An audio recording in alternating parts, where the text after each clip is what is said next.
자, 선생님들 안녕하세요. 네, 반갑습니다. 이거 마이크가 조금 너무 울리는데요.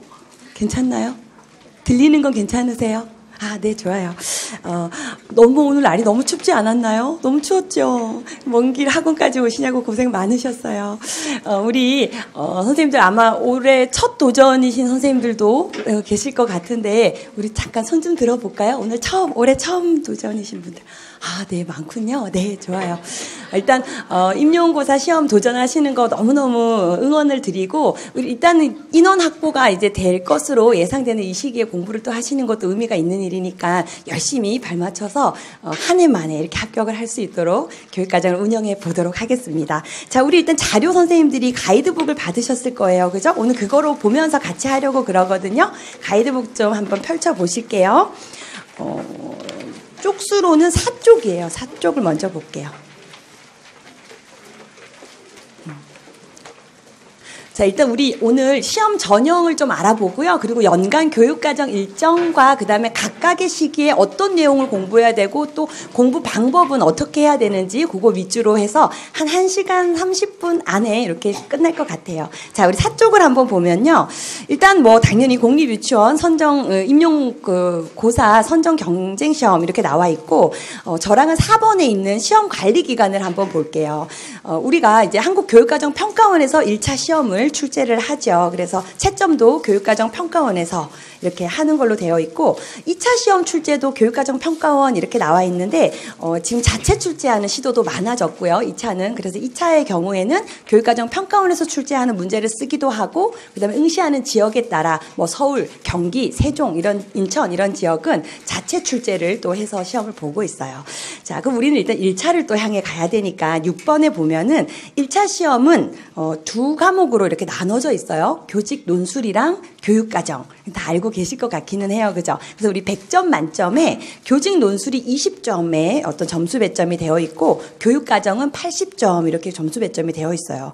그래서 우리 선생님들이 아마 1월부터는 교육과정을 열심히 먼저 이렇게 진행을 하고 저가 교직 논술은 4월 중순부터 이렇게 시작하는 걸로 넣어놨거든요. 근데 중등이랑 달리 우리 유아 초등은 교직 논술을 교육과정 범위 내에서 내기 때문에 교육과정에 대한 이해가 있은 후에 이제 논술을 접하는 것이 타당하다라고 생각을 하고 어떤 투자 대비 이렇게 효과를 보기에도 훨씬 높다는 생각하에 제가 4월부터 이제 진행을 하는 걸로 일정을 잡아놨어요. 그래서 1월부터는 교육과정만 이렇게 먼저 진행한다 알고 계시면 되고 그럼 이제 교육과정이 보니까 80점이에요. 그런데 옆에 보니까 16문항 이렇게 나와 있어요. 교직 논술은 한 문항이 이렇게 되어 있고요. 그럼 일단 교육과정을 먼저 보면 우리 교육과정이 16문항 해서 80점 해서 140분 시험시간 이렇게 해놨는데 교육과정 A, 교육과정 B 이렇게 나누어 가지고 70분씩 2교시로 나눠서 시험을 봐요.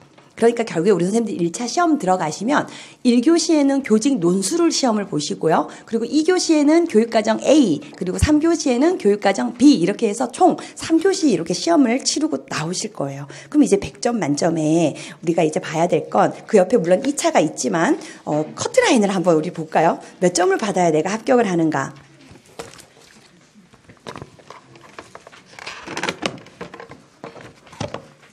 자, 몇 점을 받아야 우리가 합격을 할 수 있는지 그 옆에 옷 쪽을 보면은 우리 2019학년도 대비해갖고 지금 있는 부분에서는 아직 우리가 시험은 시행을 했지만 커트라인이 발표가 되질 않았어요. 내일 모레 이제 합격자 발표가 나서 우리 시험 치른 선생님들이 이제 가슴을 졸이고 있는데 다 잘 되겠죠. 잘 되길 바라고 우리도 또 잘 돼야 되니까 그 다음 우리 그 밑에 2018년도 합격선을 좀 볼게요. 2018년도에도 우리 선생님들이 시험을 응시하고 나와서 이제 시험이 너무 쉬웠다 이렇게 얘기를 했고 올해는 더 쉬웠다 이렇게 얘기를 해서 올해는 조금 커트라인이 좀 더 올라가지 않으려나 이런 지금 얘기를 하고는 있는데 나와봐야지 알지만 18년도 기준으로 봤을 때 79.31이 전국 평균이라 그래요. 그럼 우리가 그걸 이제 80으로 이렇게 생각을 해볼까요? 커트라인이 80이에요. 그럼 나는 교직 논술이랑 교육과정을 더해서 80점 이상을 받아야 합격을 하는 거죠. 그러면 우리 여기다가 좀 적어볼까요? 자, 교직 논술이 아까 20점이었고 자, 교육과정이 80점이었어요.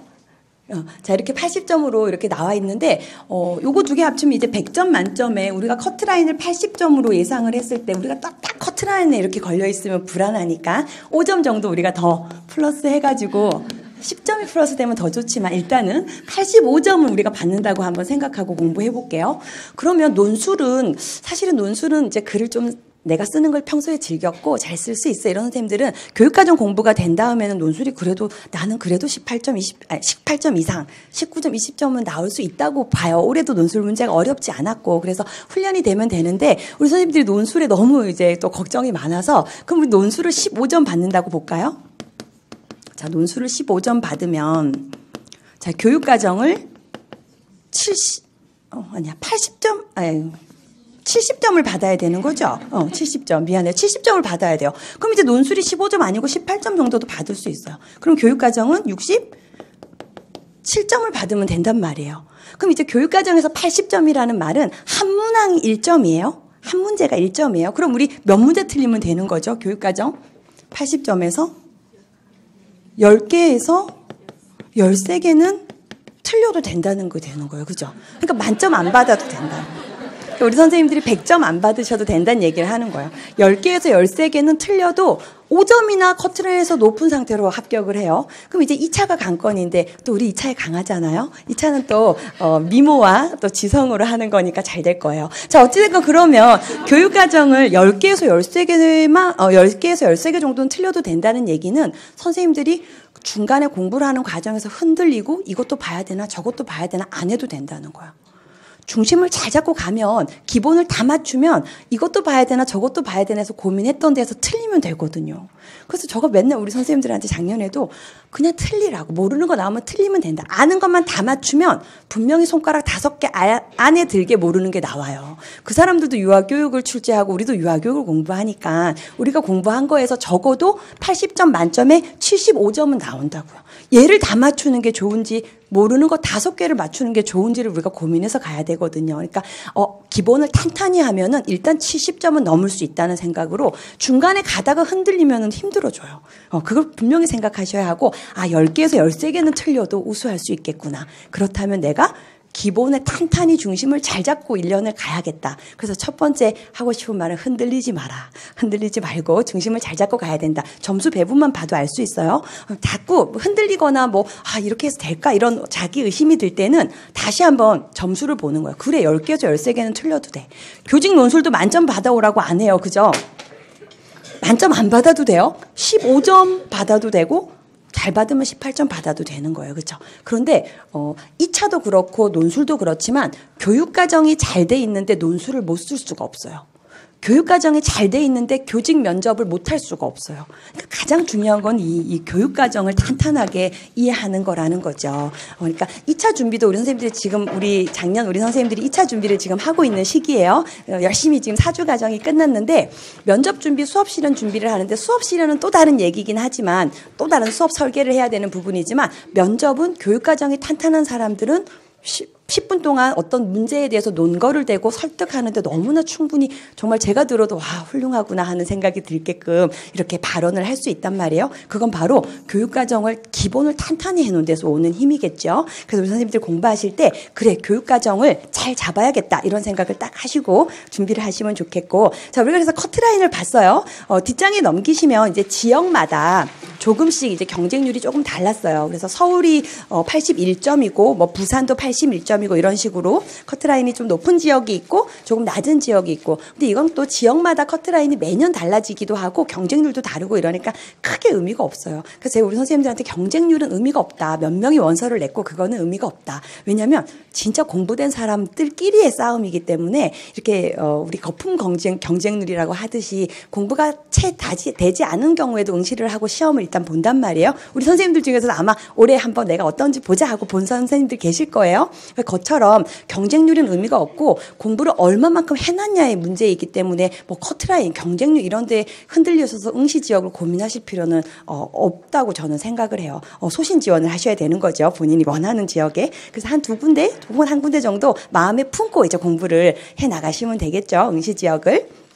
자, 이제 그렇다면 어떻게 해야 교육과정을 이렇게 아까 말한 70점에서 67점 이상을 받을 수 있냐, 뭘 공부해야 되냐, 우리 그걸 이제 알아야 되죠. 거기 임용시험 출제 영역 해갖고 4번에 나와 있는 걸 보면 유치원 교육과정 전 영역 이렇게 지금 교육과정 평가원에서는 범위를 해놨어요. 우리 유치원 교육과정이라는 건 지금 2015 개정 유치원 교육과정을 말하죠. 그래서 신체 운동 건강 영역부터 해서 자연 탐구 영역이 있는 신의사 예자 이렇게 5개 영역으로 나눠져 있는 그 2015 교육과정 해설서 그거를 이제 시험을 내겠다는 거예요. 그건 되게 얇은 한 권이고 교사용 지침서도 한 권이 있어요. 그 두 권이 지금 시험 범위라는 건데 사실은 그게 만들어지기까지 신체 운동 건강 영역이라는 것이 그 한 8장 나오기까지 유아 동작 교육에 대한 부분, 그다음에 어떤 안전교육, 그다음에 건강교육 이런 기본이 되는 이론들이 있거든요. 그걸 우리가 다 공부를 해야 되기 때문에 신체운동 건강 영역을 우리가 4주간 공부를 할 거예요. 이런 식으로 하나 영역 하는데 이제 주차를 많이 이제 기간을 둬서 이론부터 하고 해설서에 있는 교육과정 영역을 또 공부를 해 나가겠죠. 그럼 이제 어떤 거를 차근차근 이론을 해야 되는지를 한번 그 밑에 좀 작은 그림으로 되어 있지만 표를 한번 보면요. 일단 동그라미가 크게 3개죠. 하나 첫 번째는 개론, 유아교육 개론 이렇게 해놨어요. 그래서 이 개론 영역과 그다음 두 번째 누리과정 해놨는데 이제 그게 교육과정을 말하는 거죠. 그래서 교육과정은 크게 우리가 신의사 예자 이렇게 해서 5개 영역으로 부르고 있어요. 선생님들도 신의사 예자 해갖고 거기 5개 영역이 있는데 신체운동 건강 영역은 아까 말했지만 동작교육, 그다음 건강, 안전 이렇게 3개로 나눠진다고 보시면 돼요. 그 다음에 의사소통 영역 되어 있는 거는 교과목으로 따지면 국어지요. 국어, 듣기, 말하기, 읽기, 쓰기 이렇게. 그리고 사회관계 영역은 어떤 아이들의 발달 심리, 사회정서 부분에 있는 발달 심리와 함께 그 다음에 사회 교과를 어떻게 우리가 지도해야 되는지 부분을 다루게 되고요. 그리고 예술 경험 영역은 음악과 미술을 이렇게 2과목을 하게 되는 거죠. 그리고 나서 자연탐구는 수학과 과학이에요. 그죠? 이렇게 2가지. 우리 선생님들이 지금 나를 처음 이렇게 만났잖아요. 이렇게, 직강을 우리 같이 이론 공부한 선생님들은 제가 자연탐구 영역은 하면 이렇게 답을 해줬기 때문에 제가 기다렸던 거예요. 방금. 자연탐구 영역은 수학과 과학. 여기서 나왔는데 우리 오늘 처음이니까 나오지 않는 게 당연한 거죠. 수학과 과학. 2과목이 자연탐구 영역이에요. 자, 이렇게 해갖고 지금 5개 영역을 끝내고 나면 그 밑에 운영편 이렇게 되어 있어요. 이 운영편이라는 게 바로 이제 실제 유치원 교사로서 현장에 가서 어떻게 교육과정을 설계하고 운영을 어떻게 해야 하는가 이 부분을 다루는데 이 운영편이 또 출제 비중이 출제가 되면 일단 5점 100점으로 한 문제가 덩어리로 출제가 되는 영역이에요. 그래서 요거 할 때 우리가 뭐 생활기록부 지침 어떻게 작성하는지 이런 지침도 알아보고 그다음에 4주기 유치원 평가라든지 교원력 개발 평가 같이 정보 공시 이런 현장에서 하고 있는 어떤 정책들을 다 이때 운영편에서 함께 다루게 될 거예요. 자, 여기 나와 있는 요거를 하면은 이제 이 점수를 받을 수 있게 되는 거죠. 이거 이상을. 여기 손바닥 하나에 지금 다 들어왔거든요. 그럼 이제 같이 한번 그리고 같이 한번 이제 칠판에 적으면서 연간 일정을 알아보기 전에 이제 교육과정을 개정한다고 교육부에서 이제 발표를 했어요. 그래서 올해 2018년도에 거기 나와 있는 표처럼 일단 먼저 지침서를 개편하겠다 그랬어요. 근데 아직 지침서 개편과 관련된 게 나온 바가 없고 현장의 선생님들에게 이제 놀이와 관련돼서 이제 뭐 덕성여대라든지 이런 부설 유치원에서 한 어떤 놀이 사례를 이제 이렇게 전달 연수하는 연수들은 지금 활성화돼서 이루어지고 있는데 어떤 지침서가 개편된 바가 없고 그다음에 내년도에는 교육과정을 개편한다 그랬어요. 그러니까 아직 우리 교육과정이랑 교육과정 지침서 2개를 잘 구분하기 힘든 선생님들은 2015 개정 유치원 교육과정 해설서라는 게 있고요. 교사용 해설서가 있고 교사용 지침서 2권이 있어요. 근데 교육부에서 이 지침서라는 걸 먼저 개편하겠다 그랬어요. 지침서에는 세부 내용별 활동을 어떻게 해야 되는지가 활동이 자세하게 명시되어 있었는데 너무 아이들에게 교과 위주의 활동을 한다. 너무 초등학교 준비교육이다. 이런 비판하에 놀이 중심으로 놀이를 다 담아놓겠다. 이러면서 놀이 중심으로 이제 패러다임을 바꾸겠다 하면서 교육과정 지침서부터 개편하겠다. 그랬죠. 그래서 18년에 지침서 개편된 게 나왔어야 하는데 아직 깜깜무소식이기 때문에 우리는 어쩔 수 없이 15년 지침서를 또 볼 것이고 교육과정 개편도 지금 19년도에 개정 고시하겠다 그랬어요. 그럼 우리가 공부하는 연도거든요. 근데 이렇게 개정 고시하겠다고 하고 나면 이제 하반기에 아마 개정 고시를 할 거예요. 여기서 말하는 하반기는 9월, 빠르면 9월, 10월 혹은 11월 이때쯤에 개정 고시를 해서 20년 현장 적용이거든요. 2020년. 그러니까 2020년 3월부터는 우리 아이들에게 새 교육과정을 가르치게끔 하겠다는 건데 그러면 교육부에서 2019년 10월쯤에 개정 고시를 한다고 보면 우리는 시험이 11월이란 말이에요. 그러니까 우리는 개정된 걸로 시험 보기에는 너무나 무리가 있어요. 한 달 동안 그걸 다시 공부해서. 그러니까 우리 1월부터 뭐 해야 돼요? 15년 걸 공부하고 있어야 돼요. 그죠? 그러니까 2015년 개정 유치원 교육과정이 개정된다 하더라도 우리는 11월부터 개정 유치원 교육과정 세부 내용을 다시 열심히 외울 거라는 거죠. 그래야 돼요. 그래서 우리 선생님들이 많이 물어보시는 것 중에 하나가 교육과정이 바뀌니까 이제 안 하고 조금 기다려봐야 되지 않겠냐 이러는데 뭐든지 최선을 다하고 일단 준비된 자가 들어갈 수 있는 거니까 기다릴 필요가 없이 1월부터 바로 다시 세부 내용 암기를 시작해서 열심히 달려가야 하고 하기 싫어? 안 할 거야 같이? 해야 돼요. 열심히 하다 보면 그리고 설령 세부 내용이 싹 없어져요. 개정이 됐는데 우리가 열심히 외운 세부 내용이 싹 지워지고 새로운 내용으로 개정이 됐다. 그래도 억울할 게 없어요. 너무 좋은 내용이 담겨 있기 때문에 현장에 가시면 다 정말 엄청난 선생님들의 자산이 된다는 거죠. 그러니까 이왕 공부를 하기로 마음먹은 이상은 좀 힘든 거를 피하고다는 마음은 안 가지는 게 좋아요. 상반기에 힘든 거를 맞닥뜨리고 몸에 익혀놔야 하반기에 날개를 달 수 있어요. 미루면 안 되니까 1월부터 세부 내용을 다시 이제 암기를 할 거거든요. 그래서 이제 말 나온 김에 우리 선생님들 1월에 강의를 들으실 때는 그 교재 한 권과 2015 개정 유치원 교육과정 해설서를 가지고 오셔야 되는 거죠. 그래서 그런 거 할 때도 아직 다른 데서는 안 하는데 생각 안 하셔도 돼요. 다른 데서는 안 하면 또 나름대로 이유가 있어서 안 하겠지만 우린 또 나름대로 이유가 있어서 하는 거니까. 그죠? 열심히 초반부터 이렇게 해설서를 볼 것이고 그래서 이 개정되는 부분은 거기 있는 표를 참고하셔서 선생님들이 이런 흐름으로 지금 유아교육 혁신 방안을 교육부에서 내놨지만 아직은 어떤 우리가 방향을 잡기에는 무리가 있기 때문에 2015 개정 유치원 교육과정을 다시 공부해야 한다라는 생각을 하시면 좋을 것 같아요. 자, 그러면 우리 아까 교육과정 얘기한 거를 한번 연간 흐름에 따라서 한번 좀 정리를 해볼게요. 일단 우리가 1, 2월 달에 아까 우리 동그라미 3개 중에 있었던 개론 부분을 공부를 할 거예요. 개론 영역. 자, 이 개론 영역에 무엇이 들어가 있냐면 유아교육의 성격이라 그래서 뭐 복지라든지 혹은 뭐 유아교육의 어떤 지금 최신 동향, 그 다음에 역사, 우리 한국 유아교육의 역사 이런 것들이 들어가 있어요. 성격 그리고 사상 부분을 공부할 거예요. 교육 사상, 듀이, 루소 이렇게 하는 그 교육 사상가들을 공부하고요. 그 다음에 이제 와방 중요한 발달을 할 거예요. 이 발달이 잘 되어 있어야지 이렇게 고운 목소리로 와방이라 그래서 놀랬죠. 발달이 잘 되어 있어야지 누리과정을 이해할 수가 있어요. 선생님들. 그래서 뒤늦게 강의를 따라오는 선생님들이 개론을 듣는다고 할 때 제가 혹시라도 알게 되면 발달부터 들으세요라고 얘기를 하거든요. 그 이유가 발달이 되어 있어야 우리가 지금 할 3월부터 4월, 5월부터 6월에 나갈 교육과정을 이해할 수가 있어요. 그래서 이제 어찌됐건 발달 부분, 아주 중요한 발달이 1월에 나간다는 거죠. 그 다음에 발달 그리고 놀이 이론이 들어가 있고 교사론, 부모교육론 이렇게 들어가 있어요. 지금 보니까 하나, 둘, 셋, 넷 다 6과목이 개론에 포함되어 있는 거죠. 그러니까 1, 2월 달 우리 선생님들이 이것만 하시면 되는 거예요. 이것만 열심히 해서 내 걸로 만들어 놓고 3, 4, 5, 6은 교육과정으로 이제 들어가면 되는 거거든요. 그럼 이제 발달은 너무나 영역도 많고 또 중요하기 때문에 2주로 나눠서 하려고 그래요. 그럼 총 7주간 개론이 진행이 되겠네요. 그죠? 그래서 설날 1주는 쉴 거고 이렇게 7주간 개론을 요만큼에 있는 영역이 나갈 거예요.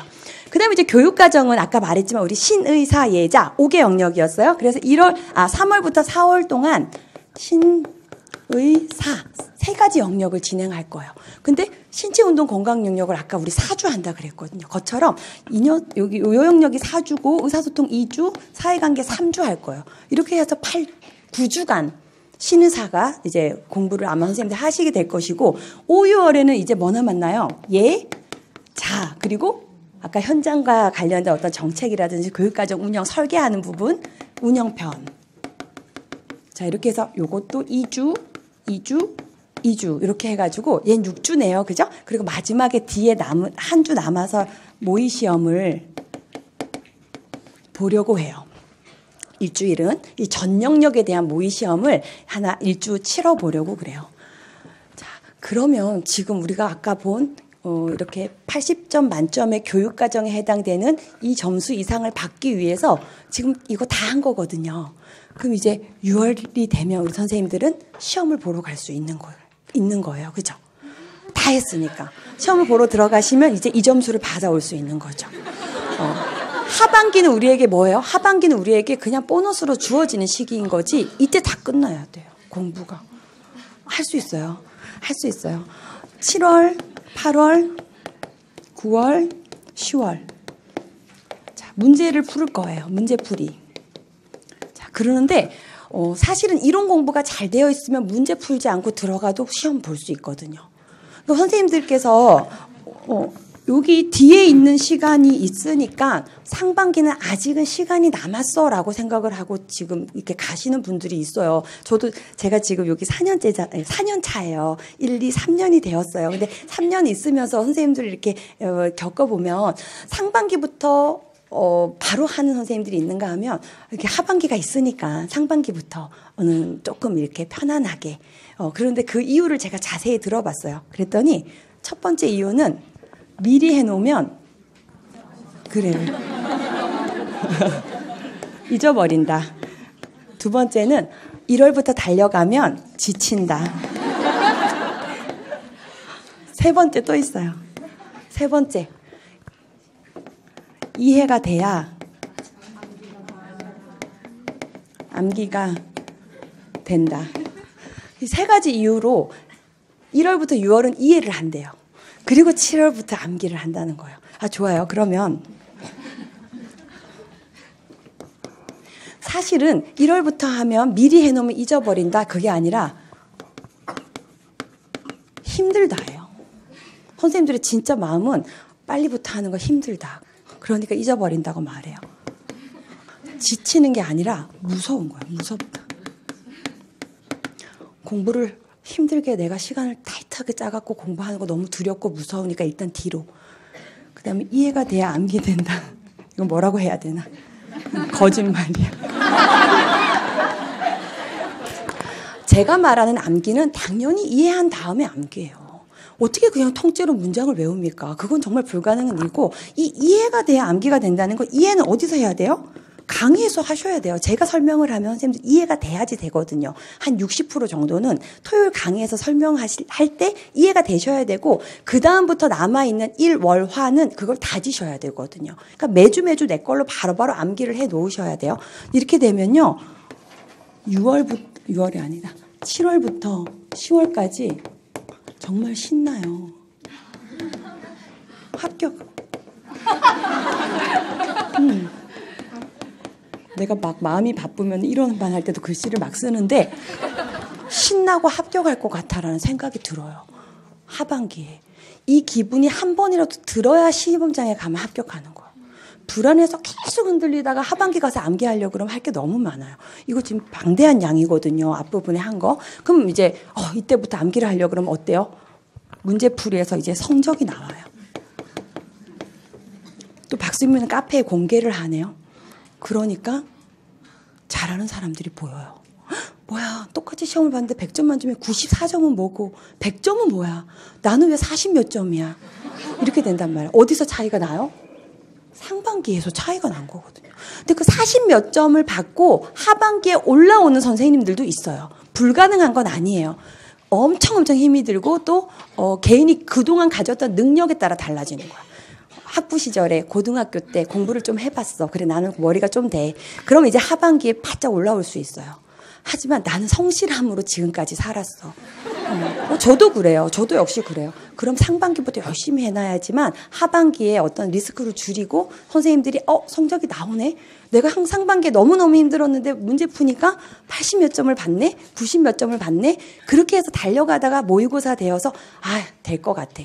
이 정도 나오면 시험장에 가서 내가 할 수 있을 것 같아. 실수만 안 하고 긴장만 안 한다면 그렇게 돼야 되는 거거든요. 그러니까 너무너무 중요한 시기가 바로 이 상반기예요. 상반기. 이때를 놓치면 정말 너무 아까워. 게다가 또 우리 올해는 아직 확정은 아니지만 또 좋은 소식이 있을 것 같기도 하죠. 추시 시험을 교육부에서 뭐 시험을 보겠다 이런 얘기는 안 했지만 학급을 증설하고 상반기에 교원 수급을 좀 더 하겠다 그랬어요. 근데 공고가 정확히 나봐야 알지만 그 교사 임용과 관련돼 가지고는 교사를 임용할 시험을 보기 3개월 전에 공고를 내게끔 법령으로 정해져 있어요. 그럼 우리가 6월 시험을 만약에 예상한다면 3개월 전에는 한국교육과정평가원에서 공고를 해야 하니까 3월에는 정확한 공고가 난다는 거예요. 그죠? 그리고 우리 선생님들이 6월, 우리 2013년에 추시가 한 번 있었거든요. 13년에 추시가 6월 22일 날 시험이 있었어요. 그리고 이제 7월에 2차를 봤단 말이에요. 그리고 8월에 신규 연수를 받고 9월 1일자로 발령이 났어요. 이 학기에 이제 증설되고 이렇게 신설되는 학급에 배치를 하기 위해서. 그럼 우리도 그걸 이제 그대로 한번 보면은 6월 22일이 시험이라는 거야. 시험이 될 수도 있다는 거야. 처음 도전하는 선생님들도 갈 수 있어요. 왜? 우리 다 배웠으니까. 그죠? 그리고 또 박수민이 보겠다는 모의 시험도 6월 22일이에요. 이때랑 시험이 만약에 22일이라면 모르지만 우리가 예상을 해본다면 그러면 준비 다 해서 들어갈 수 있다는 거예요. 2년, 3년 경력이 있는 사람들하고 차이 안 나요. 똑같아요. 뭐만 안 했어요, 우리는? 문제풀이만 안 했어요. 문제풀이는 안 해도 돼요. 진짜 안 해도 들어갈 수 있어요. 그래서 하반기에 이론이 잘 안 잡혀 있다고 혹시 저한테 상담한 선생님이 계셨어요. 저는 그러면 문제풀이는 하지 말고 이론을 다시 들어라. 혼자 정리해라.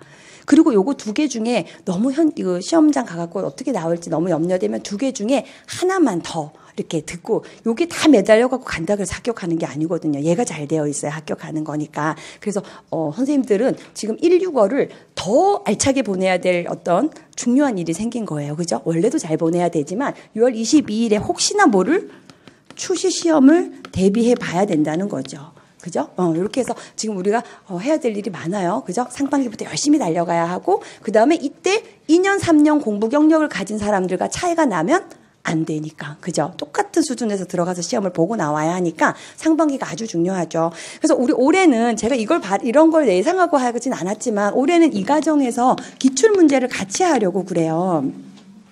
그래서 이제 13년부터 최근 이제 8년간 7년이 돼요. 근데 추시가 있어갖고 8번의 어떤 시험 문제를 보는데 영역 공부하고 기출하고 이렇게 지금 할 건데, 제가 원래는 기출 문제를 문제풀이반 이 시즌에 넣어놨었어요. 근데 그 이유가 나만 문제를 너무 아끼는 거예요. 나는 선생님들이 제발 문제에 노출이 안 됐으면 좋겠다고 계속 얘기를 했는데 왜 이렇게 문제를 빨리 보려고 하지? 이런 생각이 사실은 아직도 들어요. 근데 나 혼자 그런다 해서 되는 게 아니라 우리가 공감대가 형성돼야 되니까 내가 그냥 내 마음을 포기했는데, 나는 왜 기출을 선생님들이 이렇게 빨리 보려고 하지? 물론 이제 기출이 시험의 방향을 이렇게 알려주고 선생님들이 어떤 걸 중요시 여겨야 되는지를 판단하게 해주는 건 맞아요. 근데 그건 내가 강의 때 말해주거든요.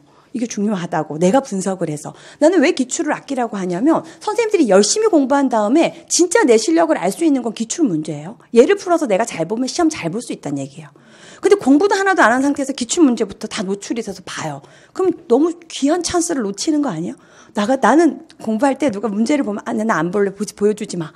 나 다 하고 나 혼자 풀고 싶으니까 보여주지 마 하고 듣고 싶지도 않은 거야. 어떤 문제였다고. 내가 해서 내 실력을 테스트해보고 싶으니까. 자꾸 실력을 테스트할 기회를 삼아야 되는데 선생님들은 기출문제 안 해놓은 게 너무 마음이 심적으로 부담스럽고 불안한 것 같아서, 그래 그렇다면 문제풀이반에 내가 기출을 바꿔서 변형해서 내고 선생님들은 기출을 이론과 함께 그럼 나아가자 이렇게 해갖고 올해는 기출을 영역별로 같이 할 거거든요. 그런데 집에 가셔서 바로 문제 풀면 안 되고 공부 다 하시고 목요일 날 시험 보라고 제가 아마 여기 일정에 넣어놨을 거예요. 그래서 그렇게 문제 같은 거는 좀 아끼셔야 돼요. 공부한 내 실력을 테스트할 수 있는 기회니까 바로바로 보지 마시고 탄탄하게 해놓고 나서 시험을 보는 걸로 자꾸 해야 되죠. 자, 갑자기 우리가 얘기가 좀 길어진 것 같은데 어찌됐건 지금 연간 일정 알아봤군요. 이 상반기가 중요하다는 얘기를 제가 하다가 이렇게 됐죠. 그래서 이 상반기에 모든 전 어떤 커리큘럼이 끝나는 거나 다름없고 이 7, 8월에 있는 문제풀이는 영역별 문제풀이에요. 그래서 아까 했던 이 성격, 사상 요걸 묶어갖고 1주에 시험 보고, 발달은 2주 분량인데 이제 한 번에 보고, 그 다음에 여기 뒤에 있는 3개는 또 한 번에 묶어서 1주에 시험 보고, 이런 식으로 영역별로 문제를 선생님들이 풀어서 2달 동안 다져 나가시고, 이 9월, 10월에 있는 문제풀이는 모의고사 반이라 그래서 논술 하나, 그 다음에 교육과정 A, 교육과정 B, 우리 실제 시험 가서 보시는 것처럼 8주간 8번의 어떤 모의 시험을 보고 9회차 모의고사를 보러 시험장에 가시는 거죠. 자, 이렇게 해서 진행될 것 같고, 출시 공고가 확실히 나면 아직 일정이 나오진 않았지만 그래도 출시 대비해서 문제를 조금 할 수 있게끔 시험 보기 전에 어느 정도 이렇게 좀 강의를 하나 더 개설해야 되나 이런 생각은 하고는 있거든요. 근데 그거는 3월에 되면, 그럼에도 우리는 이론이 돼야 문제를 푸니까, 그죠? 이론 과정은 열심히 아마 선생님들이 반복 연습한다 하고 따라오셔야 될 것 같아요. 자, 그럼 이제 선생님들 그 자료 8쪽을 보시면요. 8쪽에 보면 제가 이 주별로 연간 일정을 잡아놔봤어요. 그래서 1월 5일날 우리가 개강을 해서 개론부터 이제 시작을 할 텐데, 지금 그 왼쪽에 있는 것이 상반기라고 보시면 돼요. 맨 끝에 보면 6월 22일 해갖고 누리 모의 시험하고 되어 있죠.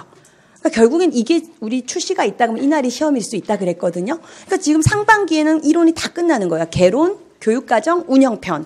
그죠? 그만큼이 다 끝나는 거고, 그 다음에 가운데 기준으로 오른쪽을 보면 6월 29일부터 문제풀이가 들어가죠. 그렇게 해가지고 문제풀이 반이 6월 말일부터 8월까지고, 그 다음에 중간에 동영 모고 1회에 있는 부분 찾으셨나요? 9월 7일부터? 그렇게 해서 8번의 모의고사를 보고 시험을 이제 보러 가신다라고 생각하시면 되겠어요. 그래서 연간 흐름을 선생님들이 좀 이렇게 가닥을 잡아 놓으시면 좋겠고, 자, 그럼 연간 계획이라든지 월간 계획은 학원 커리큘럼대로 가면 되는 거예요. 이제 우리에게 문제는 하루하루 이제 일주일을 어떻게 보내냐가 이제 선생님들의 몫이 되는 거죠. 그죠? 하루하루 일주일을 우리가 어떻게 보내야 되냐.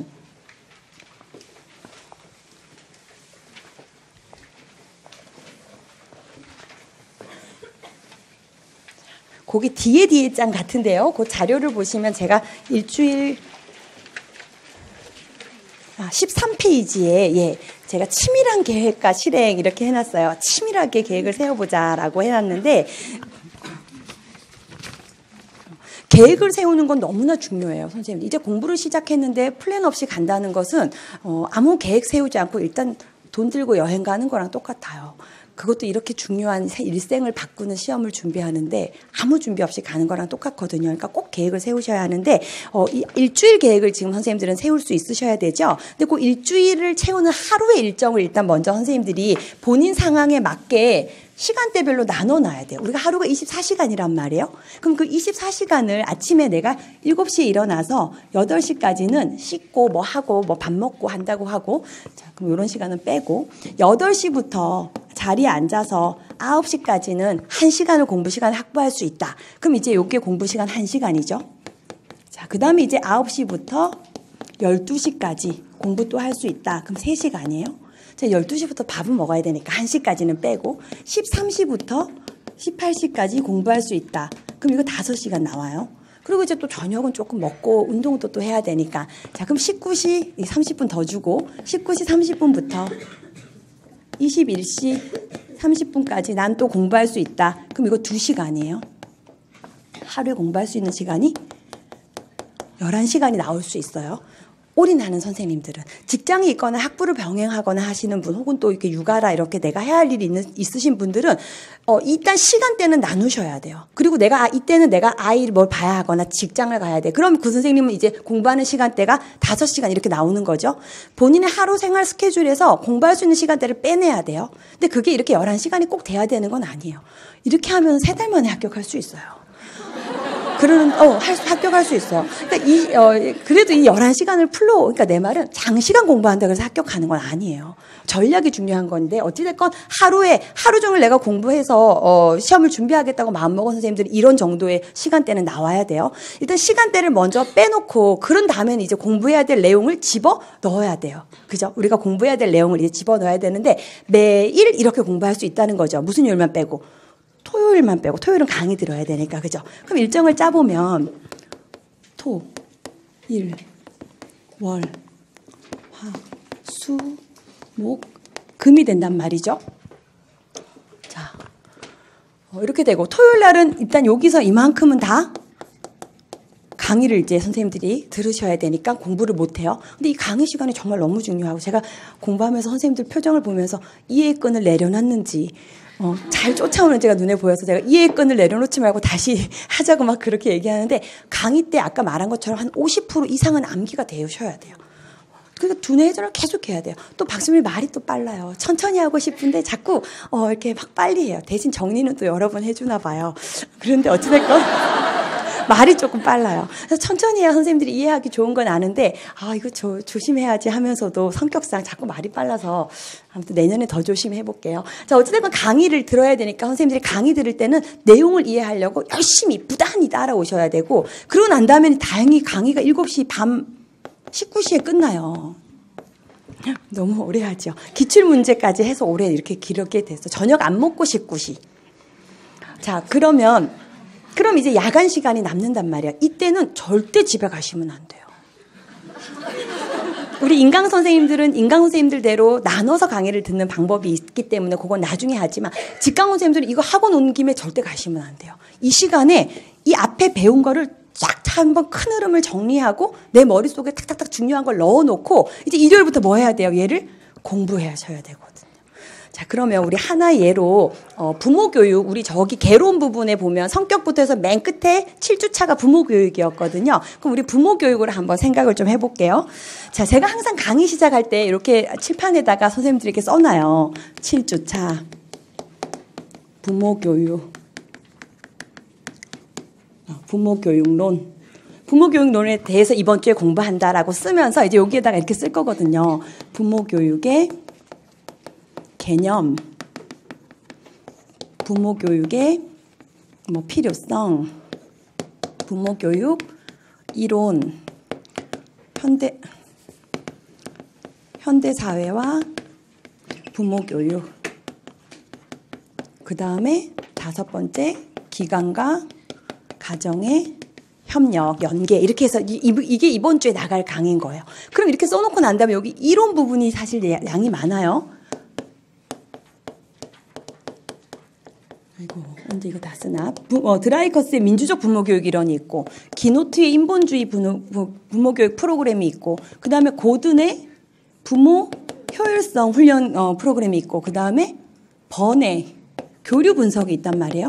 그 외에도 스텝도 있고 뭐 등등 하겠지만 일단 중요한 게 이 4가지라고 봐요. 그럼 제가 이제 항상 이걸 쓰고 강의를 시작할 거예요. 그럼 우리 선생님들이 이걸 보면서 내가 일주일 동안 해야 되는 게 이거구나. 이걸 내가 일주일 동안 다 내 걸로 만들어야 되는구나 생각을 하시면서 저기 시간대에 얘를 넣어야 된단 말이에요. 우리가 하루 짜놓은 시간대에. 그럼 이제 선생님들이 이걸 보니까 내용이 많지 않아요. 그럼 요거는 소영역 1이 되는 거예요. 소영역 1. 이렇게 나누는 거예요. 하나의 영역도 또 잘게 나누고 이 안에서도 또 잘게 나누고 이렇게 공부를 하셔야 되는데 요거 소영역 1이 되고 요거 2개 묶어갖고 소영역 잡는 거는 본인 마음이죠. 양에 따라서 1을 했어요. 그 다음에 얘를 소영역 3으로 했어요. 그 다음에 얘를 소영역 4라고 하고 그 다음에 요 녀석 2개를 5라고 했다면 자 이렇게 했으면 이제 선생님들이 강의를 듣고 난 다음에는 이 남은 시간 한 2시간 정도 될 수 있어요. 밥은 나가서 식사 안 하고 오셔도 되고 뭐 간단한 거 이런 거 드셔도 될 것 같고 바로 남아서 만약에 정리를 한다고 하면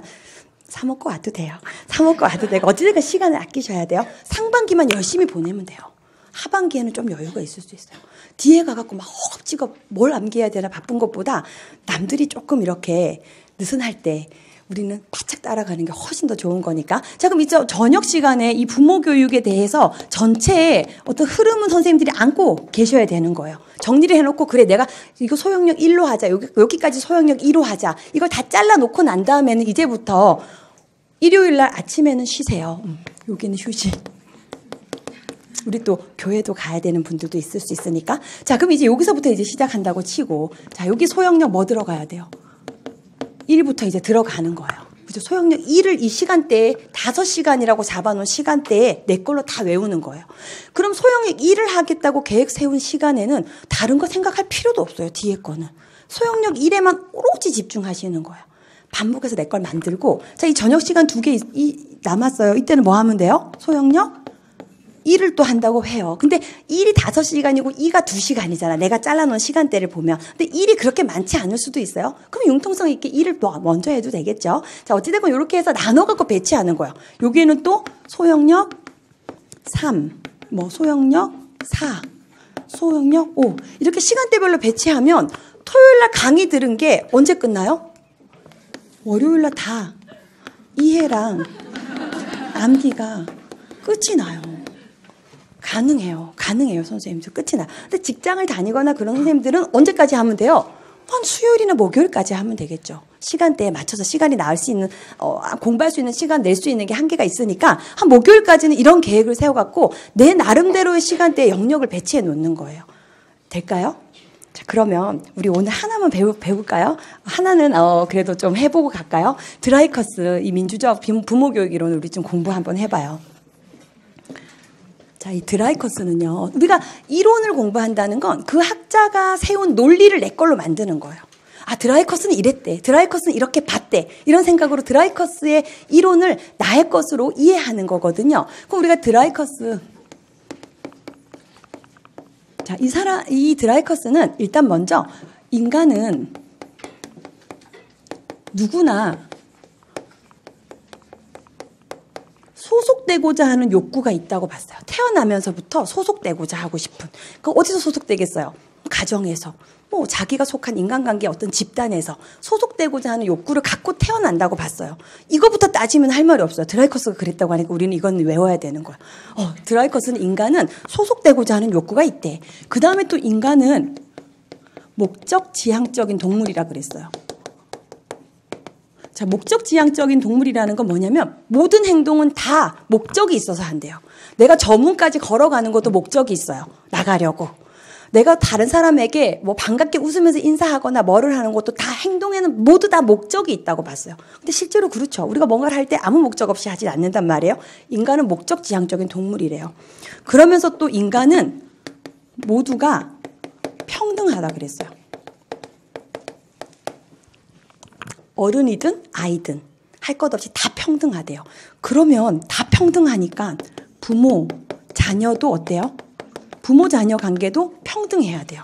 그런데 지금까지 부모 자녀 관계를 보면 부모의 권위에 의하여 아이를 통제하고 구속했단 말이에요. 그걸 이제 비판하면서 부모와 자녀 관계도 평등해야 된다라고 말해요.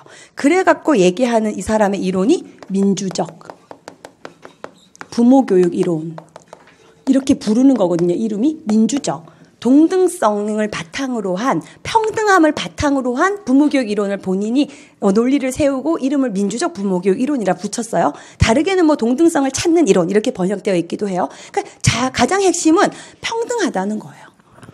민주적이 시험에 나왔어요. 가로하고. 이론에 너무 중요한 기본이니까. 인간관계는 평등하다. 그렇기 때문에 부모 자녀도 평등해요. 그럼 부모랑 자녀가 평등한데 너 이거 하면 안 돼. 하지 마. 부모가 계속 자녀를 구속하는 건 평등이 아니잖아요. 그럼 어떻게 해야 돼요? 부모는 자녀에게 자유를 주라 그랬어요. 자유를 줘라. 근데 여기서 자유가 네 하고 싶은 대로 마음대로 해. 이 자유가 아니라 드라이커스가 말하는 자유는 선택할 수 있는 자유. 여러 개 중에 네가 하고 싶은 걸 선택해. 그럼 선택하면 어떻게 돼야 돼요? 그거에 대한 책임도 본인이 져야 돼요. 자유에는 책임이 따라요. 자, 이거를 자녀에게 가르쳐 주라는 거예요. 그러면 부모랑 자녀가 싸우거나 다툴 필요도 없고 구속하려고 하지 않아도 돼요. 부모가 자녀에게 자유를 주면 자녀는 자신이 무엇인가 선택하고 그 결과를 맛보면 되는 거예요. 책임을 지면 되는 거예요. 그렇죠? 그러면서 이 기본적인 전제를 하면서 이제 부모 교육 얘기를 하기 뭐라 했냐. 아이들이 하는 행동에는, 자녀가 하는 행동에는 모두가 다 일단 자녀는 목표를 세우고 뭐를 해요? 행동을 한다 그랬어요. 왜요? 인간은 뭐 하니까? 목적 지향적인 동물이니까 아이들이 하는 행동도 목표가 있다는 거예요. 뭘 하고자 하는 목표가 있다 그랬어요. 목표를 세우고 그 목표를 뭐 하기 위해서? 달성하기 위해서 행동을 한다고요. 우리 그랬잖아. 아까 전에도. 목적 지향적이기 때문에 문 앞에까지 가는 것도 다 이유가 있어서 간다 그랬어요. 자녀도 목표를 세우고 나서 그걸 달성하려고 행동을 한다 그랬어요. 이거는 인간이기 때문에 다 하는 행동이에요. 그럼 이 가정에서 어떻게 이 목표를 달성했는가? 어떠한 행동으로 목표 달성을 했는가에 따라서 이 행동이 누적돼 갖고 뭐가 만들어져요? 생활 양식이 만들어진대요. 행동 하나하나가 누적돼서 생활 양식이 만들어진다 그랬어요. 여기서 말하는 이 생활 양식은 삶을 살아가는 자세, 태도를 말해요. 우리 어떤 사람을 보면 아주 긍정적으로 삶을 살아가는 사람이 있어요. 저렇게 힘든 상황에서 저런 긍정성이 어디서 나와? 드라이커스에 따르면 어릴 적에 어떤 행동으로 목표를 달성했냐에 따라서 나온대요. 매사에 부정적인 사람들이 있어요. 그런 사람들은 어릴 적에 자신의 목표를 달성하려면 부정적인 방법을 써야지만 목표를 달성할 수 있었던 게 누적돼서 생활 양식이 됐어요. 우리 선생님들도 지금 다 생활 양식이 있어요. 드라이커스에 따르면. 인간은 다 누구나 생활 양식이 있는데 그 생활 양식은 어릴 적에 어떤 목표를 세우고 그것을 어떤 행동으로 달성했냐가 쌓여서 만들어졌대요. 그러면 인간이 세우는, 자녀가 세우는 목표의 중심에는 뭐가 있을까요? 어떤 목표를 세울까요? 소속되려고 하는 목표. 자기가 인정받으려고 하는. 왜 인간은 다 소속되려고 한다 했으니까. 자신이 인정받고 가치 있게 여겨지고 그 집단에서, 가정에서 있는 존재의 가치가 있음을 인정받기 위해서 목표를 세워요.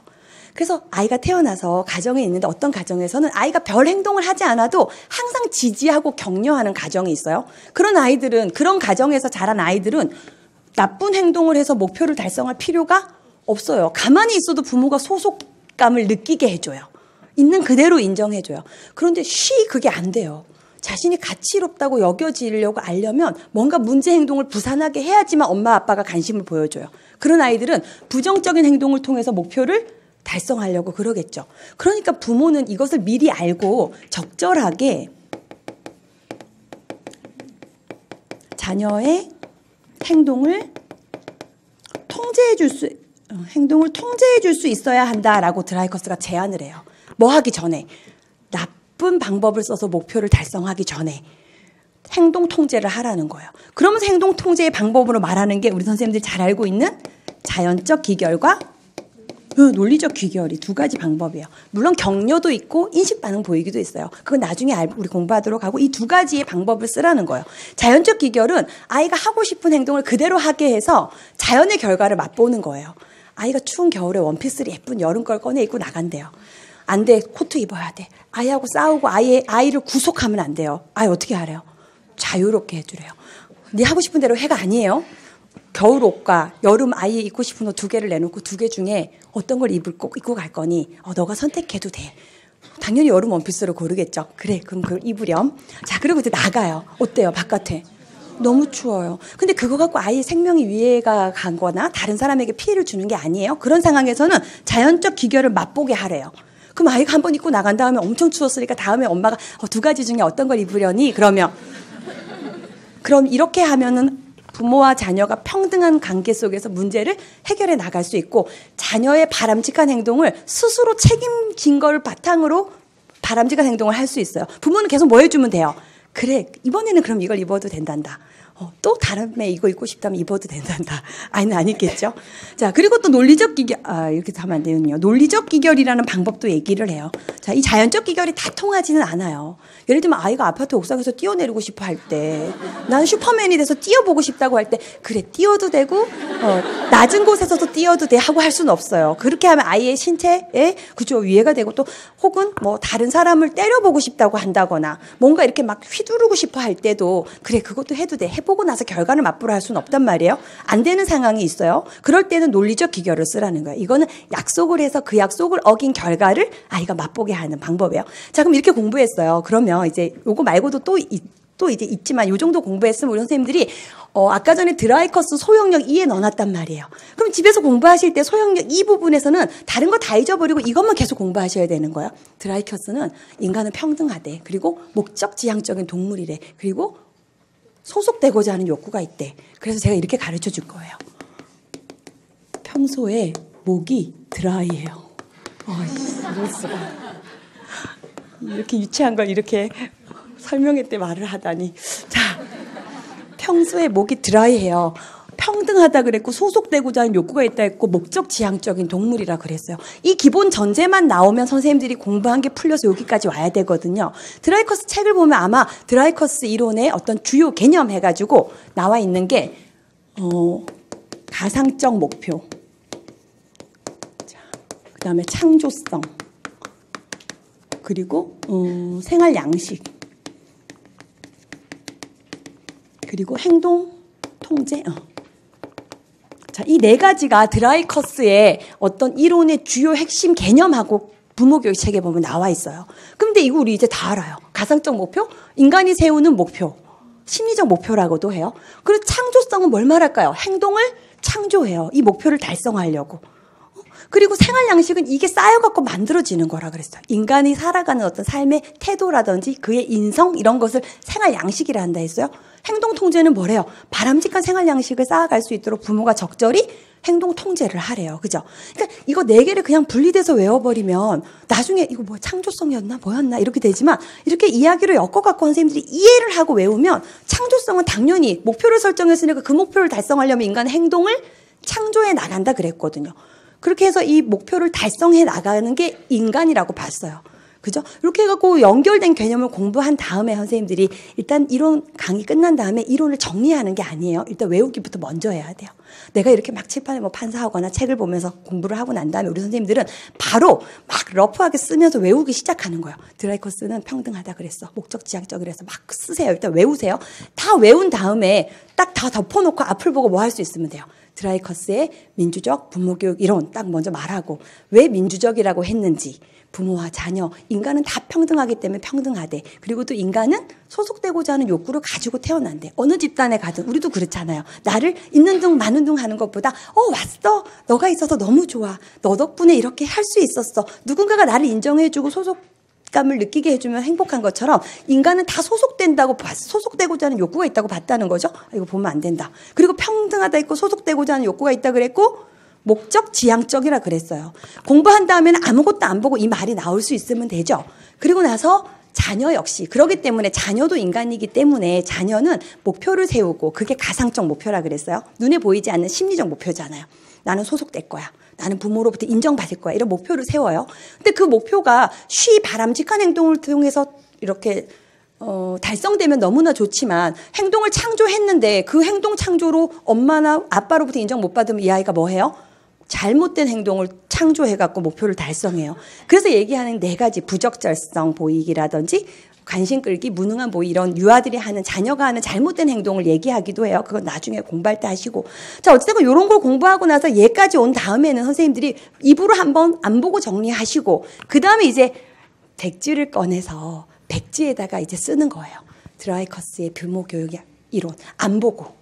어디서 나와요? 내 머리에서 나와요. 자, 이렇게 공부를 하면 처음부터 강의 듣고 정리를 한 사람하고 다 암기한 다음에 암기한 걸 정리한 사람하고 결과적으로는 똑같은 서브노트라는 걸 갖고 있는데 질이 엄청나게 차이가 나죠. 정리를 다 해놨어요. 부모교육 지금 배운 거 여기까지 기관과 가정의 연계 협력까지 다 했어요. 그러고 난 다음에 다시 앞을 보니까 다시 외우기 시작해야 돼요. 근데 이 정리 다 하고 나니 화요일인걸요? 예쁘게 색연필에 형광펜에 써서 정리를 하니까 화요일이 되어버렸어요. 근데 남들은 다 외워서 화요일이 됐어요. 이제 수요일부터는 백지를 꺼내놓고 쓸 수 있어요. 아무것도 안 보고. 부모교육 이론을 정리할 수 있어요. 그렇게 해서 이렇게 외우는 거 먼저 하고 정리한 거랑 정리부터 해서 수요일부터 외워야지 하는 거랑의 차이가 누적돼 갖고 나온 결과가 하반기에 단기에 고득점이 있는가 하면 오래 했지만 안 되는 경우가 있는 거거든요. 일단 암기부터 하셔야 되는 거예요. 알았죠? 그래서 박준현 선생님이 서브노트 만들지 말래 이러는데 서브노트 만들지 말라는 게 아니라 백지 쓰기를 1월 달에 얘 지금 우리가 2월에 배울 거거든요. 그럼 선생님들은 9월, 10월 될 때까지 백지 쓰기를 할 거라서 부모 교육에 대한 서브노트를 한 80장은 할 거예요. 계속 정리할 거니까. 그러니까 뭐 특별한 서브노트를 생각 안 하셔도 정리한 것 중에 잘 정리된 게 있으면 그걸 가지고 이제 거기에 스티커도 붙이시고 뭐 문제 틀린 것도 하고 이렇게 하면 되거든요. 그러니까 먼저 정리해서 공부하면 안 되고 다 한 다음에 정리를 하는 거예요. 아무것도 안 보고. 알았죠? 아무것도 안 보고. 다만 이 공부를 하실 때도 1부터 5까지를 다 외웠어요. 이렇게 쭉 외웠어요. 그러고 나니까 분명히 외우긴 외웠는데 다시 드라이컷을 하니까 기노트랑 섞였고 고든이랑 섞였어요. 뭐였더라? 이렇게 막 섞여버려요. 그러기 때문에 중간중간에 기노트 끝난 다음에는 고든 할 때는 기노트를 시험을 스스로 보고 드라이컷을 시험을 보고 기노트로 넘어가야 돼요. 기노트를 다 하고 나서 고든 넘어갈 때는 뭐 해야 돼요? 다시 드라이커스 시험을 또 봐야 돼요. 그 시험이 문제가 없어도 되고 백지만 있으면 시험 볼 수 있으니까 다시 쓰는 거죠. 이렇게 자잘하게 계속 사이사이에 끼워가지고 반복을 하시면 저기 뒤에 우리가 잊어버릴까 봐 7월, 8월부터 하려고 했던 게 절대 잊어버리지 않아요. 반복이 계속 들어갔으니까 사이사이에. 그죠? 그렇게 해서 공부하는 방법은 백지를 놓고 쓰는 방법도 있고 말로 하는 방법도 있어요. 아무것도 안 보고 나 혼자 드라이커스를 정리해 보겠습니다. 드라이커스의 기본 전제는 인간은 평등하다 하였습니다. 평소의 모기 이렇게 하면서 정리하는 거예요. 이렇게 자꾸 거울 앞에서 말하는 것도 우리 선생님들이 2차 준비에도 많은 도움이 돼요. 그래서 스피치 테스트 해라 내가 이렇게 얘기하는데 말로 자꾸 공부하다 보면 머릿속에 다시 한번 정리되고 내가 말을 하는데 안 나와요. 드라이커스가 목표를 달성하기 위해서 자녀가 긍정적인 방법으로 달성 안 될 때 쓰는 나쁜 부적절한 방법이 4개 있다 했는데 뭔지 안 떠올라요. 그럼 그거 공부 안 된 거예요. 점검이 돼요. 다시 또 외워야 돼요. 그래 무능한 보이기 이거였지. 다시 외우고 또 다시 처음부터 다시 정리하는 거. 그거 외우고 방금 그거 확인하면 사실 금방 아니까 다시 처음부터 드라이커스를 정리하겠습니다. 평소에 이렇게 다 해요. 그 다음에 거기에 대해서 그거 생각나면 이제 생각나는 거죠. 그래서 4가지가 있다 그랬어. 이런 식으로 정리를 해나가야 된다는 거죠. 자, 그래서 우리 선생님도 거기 지금 13쪽을 보면은 제가 그 시간대를 잘라놨어요. 일단 그 표를 보시면 시간에서 아침, 오전, 점심, 오후, 저녁, 야간 이렇게 잘라놨거든요. 우리 선생님들 이 플랜 아니더라도 본인의 상황에 맞는 시간대가 빠져나와야 돼요. 그래서 나는 공부를 하루에 6시간 할 수 있구나. 그럼 그 6시간 정해진 시간은 무조건 공부를 해야 돼요. 그게 3시간이어도 좋아요. 조금이든 많든 정해진 게 매일 반복되는 힘이 엄청나기 때문에 3시간이어도 괜찮고 2시간은 좀 안 돼요. 너무 적고 3시간 정도는 꼭 확보를 하셔서 최소 3시간. 그러니까 일병행해도 할 수 있는 거예요. 그죠? 시간 컨디션 관리를 잘 하시면. 자, 이렇게 나눠놓고 이건 지금 하루 종일 공부할 수 있는 선생님의 플랜인데 보면은 제가 야간에 지금 7시 반부터 9시 반까지 2시간에 토요일 강의 영역 개요도 작성하고 소영역 1을 암기하라 그랬어요. 그죠? 그래서 아까 우리 소영역 이제 뭔 줄 알죠? 저게 소영역인데 할 수 있으면 이 녀석까지 해놓고 가면 좋다는 거예요. 토요일 날. 지칠 수 있어요. 당연히. 왜냐면 토요일 날 제가 또 일찍 오라고 얘기하니까 또 지치지만 그래도 나가서 한번 스트레칭하고 한끼 내서 토요일밖에 없다 하는 생각으로 이렇게 많이 당겨놓으면 또 일요일이 편하죠. 일요일 날 오전에는 쉬고 쉴 수 있는 선생님들은 쉬고 그 다음에 소영역 2를 5시간이 할애된 시간에 하자고 이렇게 넣어놨어요. 자, 그럼 이때는 2만 생각하는 거예요. 자, 그리고 3으로 내려가요. 소영역 3. 근데 3 할 때 바로 3 시작하면 안 돼. 뭐 해야 돼요? 1을 시험 봐야 돼. 그죠? 1이 기억나는지 시험 봐야 돼. 어제 해놓은 거. 기억나는지. 기억 안 나면 어떻게 해야 돼요? 1을 다시 외워야 돼. 그럼 2는 어떻게 돼요? 3은 밀릴 거예요. 3은 밀리죠. 1을 다시 공부했으니까. 그럼 플랜이 조금 바뀌어요. 뒤로 가서 4가 아니라 3을 해야 되겠죠. 조금씩은 변화를 둬도 되지만 큰 범위에서는 움직이지 않도록 계속 반복 복습을 해나가라는 거예요. 자, 그 다음에 올라가서 월요일을 봤더니 아침에는 누리과정 세부 내용을 암기하자고 넣어놨어요. 1월부터 우리 할 거니까 교육과정 세부 내용을 암기하는 건 매일 하루도 빠짐없이 이제 갈 거거든요. 그건 매일 해야 되는 거고. 그 다음에 오전 시간에는 지난주 영역 복습이래요. 부모 교육이 아니라. 뭐 부모 교육 잠시 내려놓고 뭐 하라는 거예요? 그 전에 했던 교사론, 발달, 놀이, 사상을 또 하나 넣어갖고 복습하라는 거죠. 그러고 나면 부모 교육 열심히 하다가 갑자기 뭐 놀이 이론이 들어왔어요. 사회적 놀이 이론과 인지적 놀이 이론을 열심히 다시 인출했단 말이에요. 그러고 나서 다시 부모 교육을 들어가서 이제 지금 소영역 4를 할 차례인데 4로 들어가면 안 되죠. 내가 외워놓은 거 하나에 다른 방해 요인이 들어왔으니까 앞에 있었던 녀석이 잘 살아있는지 확인해야 되니까 다시 소영역 1, 2, 3을 나는 시험 볼 거예요. 그럴 것 같아. 그런 다음에 다 살아있으면 그래 고마워하고 4로 이제 들어가면 되는 거죠. 그럼 4를 공부해요. 그리고 나서 저녁 먹고 나서 또 소영역 5예요. 자, 이 5 할 때도 나 같으면 내가 아까 생각 안 났던 걸 다시 사이에 끼워 넣어서 또 시험 볼 것 같아요. 그래서 겉으로 드러난 거는 소형 1, 2, 3, 4 이렇게 그냥 적혀 있지만 중간중간에 계속 샌드위치로 이렇게 들어가서 내가 조금 안 된 부분은 계속 점검을 해 나가는 거죠. 자, 그러고 나니까 화요일 날은 이제 다 끝났어요. 화요일 날은 강의 전체를 1차 암기한대요. 이게 무슨 말일까요? 소형력 1부터 5까지를 쫙 정리를 하는 거죠. 그냥 백지 놓고 써보는 거예요. 이제는 다 잘라서 해봤으니까 처음부터 쫙 한번 써보는 거예요. 중간에 분명히 막혀요. 당연히 몰라요. 그러면 다시 암기. 그리고 전체 암기 2도 있고 전체 암기 3도 있죠. 지난주 복습도 중간중간 적절하게 다 끼워 넣었어요. 자, 목요일을 보면 뭐 있어요? 아침에 이제 기출문제 시험 보기가 있어요. 자, 이 기출문제 시험 부모 교육에 대한 시험을 보자는 거거든요. 제가 부모 교육 시험 볼 때 선생님한테 기출문제를 자료로 나눠드릴 거예요. 그럼 그걸 절대 열지 말고 잘 가려놨다가 목요일 날 꺼내야 되는 거예요. 공부를 다 하시고, 그죠? 시험 볼 때는 정말 방문 닫고 제가 거기에 시간도 적어놓을 거예요. 이 문제를 적어도 30분 안에는 풀어야 됩니다. 그럼 시간을 재는 거예요. 타이머를 켜놓고 이제 30분 동안 내가 이 문제를 풀 수 있는지. 답안도 드리니까 답안 채점을 해봐야 되죠. 틀린 건 다시 공부하고 맞은 건 잘한다는 뜻이에요. 그리고 난 다음에 그 기출문제 문제를 채점하고 분석해서 암기할 걸 추가해 놓는 거죠. 공부를 다 했는데 드라이커스 민주적이 시험에 나왔구나. 올해는 자연적 기거리 시험에 나왔어요.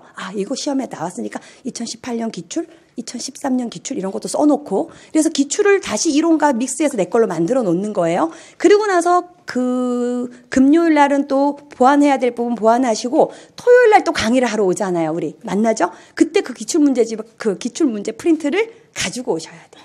저랑 같이 하게. 다시 한번 제가 해설을 하고 중요한 거 짚고. 그러니까 토요일 날 강의를 시작할 때 바로 새로운 영역을 들어가는 게 아니네요. 그 전주에 했던 것을 다시 한번 이론 정리를 하고 문제를 풀고 그다음 들어갈 거거든요. 새 영역은. 자, 이렇게 해서 일주일이 돌아간다는 거예요. 자, 그래서 선생님들이 좀 어느 정도 그래 소영역을 나눠야겠구나. 그걸 갖고 일주일에 이렇게 안배를 해야겠구나 하고 좀 흐름이 잡혀졌으면 좋겠고 뒤에 보면은 뭐 일일 공부 계획을 또 잘 세워서 하자 그래서 제가 이렇게 단위 시간대별로 나눠놨는데 그거 선생님들 보면 여기 개요도 작성, 암기, 백지 쓰기, 스피치 테스트 계속 끼워놨어요. 꼭 확인하셔야 돼요. 내가 한 걸. 그걸 하지 않으면 날아가요. 내가 이렇게 흥분을 하면서 강조하는 이유는 1, 2월을 이런 모르고 그냥 지나갔다가 뒤에 가서 후회하는 선생님들이 너무 많은데 마음이 너무 아픈데 그때라도 빨리 달려가야 되거든요, 사실은. 근데 그거 할 힘이 안 생기는 거예요. 상반기 안 해놔서. 그러니까 꼭 제 차 자신이 한 걸 셀프 테스트를 하셔야 돼요. 셀프 테스트 방법은 2가지예요. 말로 해도 되고 백지에 써도 되고. 그래, 이 정도 되면 이제 대답을 해줘야 돼. 말로 해도 되고 백지에 써도 돼요. 그렇죠. 좋아요. 자, 이제 뒤로 넘겨서 그 뒤에 참고 자료를 보시면 제 교재의 목차들이 담겨 있어요. 그래서 선생님이 이 정도의 내용을 공부를 하면 되는구나 하고 흐름을 잡아보시면 될 것 같고요. 그리고 거기 중간에는 우리 작년 선생님들 합격 사례가 들어있어요. 그래서 그거 좀 참고로 읽으셔서 어떻게 공부했는지를 도움받으시면 좋을 것 같고 그리고 123쪽에 보면 부모교육 이론과 관련된 자료를 지금 정리 자료가 들어있네요. 그죠? 그래서 거기 보면 제가 위에 부모교육의 개념, 필요성 이거는 다 빼고 바로 민주적 부모교육 이론에서 드라이커스 이렇게 나오거든요. 또 우리 아까 공부했잖아요. 볼까요? 사회적 존재인 인간은 출생 직후부터 소속되고자 하는 욕구를 갖고 있대요. 그래서 소속되고자 한다 그랬어요. 그러면서 인간의 행동이 우연한 것은 절대 없대요. 다 뭐가 있죠? 목적을 세워서 한다 그랬어요. 그죠? 이런 식으로 공부한 다음에 교재를 연결하면서 이렇게 보는 거죠. 그 다음에 모든 인간은 평등하대요. 그래서 부모 자녀도 평등해야 된다 했어요. 그렇기 때문에 자녀를 구속하거나 통제하면 안 돼요. 뭘 줘야 되죠? 자유를 줘야 된다 그랬어요. 자유를 준다는 건 여기는 안 적혀 있지만 뭘 하게 해주는 거였죠? 선택할 수 있는 기회를 주는 거죠. 그 선택을 했다면 그거에 대한 책임도 자녀가 져야 돼요. 그죠? 책임이 따라요. 그래서 아이들이 이런 시행착오를 계속 거치면서 어떤 행동 양식을 쌓아간다 그랬고 그게 누적돼 갖고 만들어진 걸 드라이커스는 뭐라 부른다 그랬죠? 우리? 생활 양식이라 그랬어요. 선생님들도 다 생활 양식을 하나씩 갖고 있다고 했죠. 그래서 그 밑에 보니까 민족 부모 교육의 이론의 원리 해가지고 나온 거 보니 생활 양식, 가상적 목표, 아까 이거 뭐였죠? 우리 심리적 목표라고도 한다 그랬어요. 그죠? 그리고 창조성. 창조성은 뭐였죠? 목표를 달성하기 위해 행동을 창조해 나간대요. 네. 그 다음에 뒤에 보니 중요한 행동 통제가 나와요. 부모가 미리 자녀를 이렇게 적절한 방법으로 행동을 통제해 나간다면 건강한 자아를 가진 자녀가 성장한다는 거죠. 그 방법으로 자연적 기결과 논리적 기결을 제안을 하는 거죠. 자, 좋아요. 우리 아까 공부한 거 다시 한번 책으로 정리했고 이러면서 1, 2월이 갈 거예요. 1, 2월이 너무 재밌지 않나요? 나 혼자 재밌었어요. 유아교육이 그렇게 어렵지 않고 재밌고 또 현장 경험이 있건 없건 상관없이 선생님들이 아마 기초학문이기 때문에 그렇게 어렵지만은 않거든요. 그러니까 마음 편안하게 가지시고 기왕 도전하신 거 1월부터 열심히 한다는 생각으로 여기 임하셔서 상반기에 여기를 봐야 되는 다 지워졌구나. 상반기에 좋은 어떤 선생님 마음에 힘이 좀 생기셔서 하반기는 아까 처음에 제가 말한 것 같아요. 날개를 달고 가실 수 있었으면 좋겠어요. 자, 이게 연간 계획 저랑 같이 다 알아본 거고요. 오늘 이 설명회 자리에 오셔서 선생님들이 1년이 이렇게 흘러가는구나. 이거와 함께 해볼만 하겠구나 하는 생각을 가져야 되거든요. 그런 생각 안 들었어요? 장난 아니겠구나 이런 생각이 드셨어요? 해볼만 해요. 제가 공부 방법은 매주 아마 설명을 성격상 아마 하게 될 거예요. 하고 있는지 물어보고 막 이러겠죠. 그러는데 오늘 이걸 보면서 이런 식으로 하면 되는구나. 상반기만 열심히 하면 뭔가 답이 나오겠구나 이런 희망이 선생님들에게 안겨졌기를 기대하면서 생각보다 빨리 끝난 것 같아요. 제가 준비할 얘기는 여기 다 끝났고요. 혹시 참여하신 분들 중에 질문 있거나 이런 분들은 요거 인강 마이크 끄고 나서 남아서 질문하고 가셔도 되고, 저도 있고 여기 우리 두 분 선생님도 연구실 선생님들이니까 질문 있으면 하셔도 될 것 같아요. 추운 날씨에 먼 길 오셔가지고 이렇게 들어주셔서 감사하고, 도전하신 김에 최상의 결과를 얻을 수 있도록 열심히 준비해 나가시기 바랍니다. 수고하셨습니다.